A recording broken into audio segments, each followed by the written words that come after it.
మనకి ఎంత ఏజ్ వచ్చినా మనం అమ్మలు, అమ్మమ్మలైనా మనకి మన అమ్మ కావాలి కదా! ప్రెజెంట్ నేనైతే అదే ఫేజ్‌లో ఉన్నాను. నేను ఒక అమ్మని. నాకు ఇద్దరు పిల్లలున్నారు. ఒకళ్ళు 2 ఇయర్స్ ఓల్డ్ అయితే, ఒకళ్ళు 1 మంత్ ఓల్డ్. సో, నేను కంప్లీట్‌గా మా అమ్మ మీద డిపెండ్ అయి ఉన్నాను. బట్ ఈరోజు ఫస్ట్ డే అమ్మ మమ్మల్ని వదిలేసి ఊరు వెళ్ళాల్సొచ్చింది.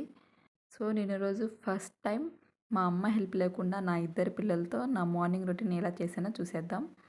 మార్నింగ్ లేవగానే ఫ్రెష్ అయిపోయి చిన్న పాపకి మెడిసిన్ ఇచ్చి, పెద్ద పాపకి టిఫిన్ అయితే పెట్టేశాను. మా అమ్మ హెల్ప్ లేకుండా అనుకున్నాం గానీ, అమ్మ మా కోసం బ్రేక్‌ఫాస్ట్ చేసి పెట్టేసెళ్ళింది.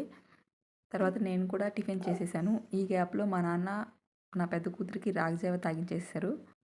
ఆ తర్వాత పిల్లలకిద్దరికీ నీళ్ళు కాగబెట్టి స్నానం చేయించాను. ఇక్కడ మాక్సిమం కట్టెల పొయ్యి మీద నీళ్ళు కాగబెట్టి చిన్న పిల్లలకి పోయడానికే ప్రిఫర్ చేస్తారు. వీళ్ళిద్దరూ రెడీ అయ్యి నా మార్నింగ్ రొటీన్ కంప్లీట్ అయ్యేసరికి మార్నింగ్ 11:30 అయిపోయింది. ఎందుకంటే నా పెద్ద కూతురు నాకన్నీ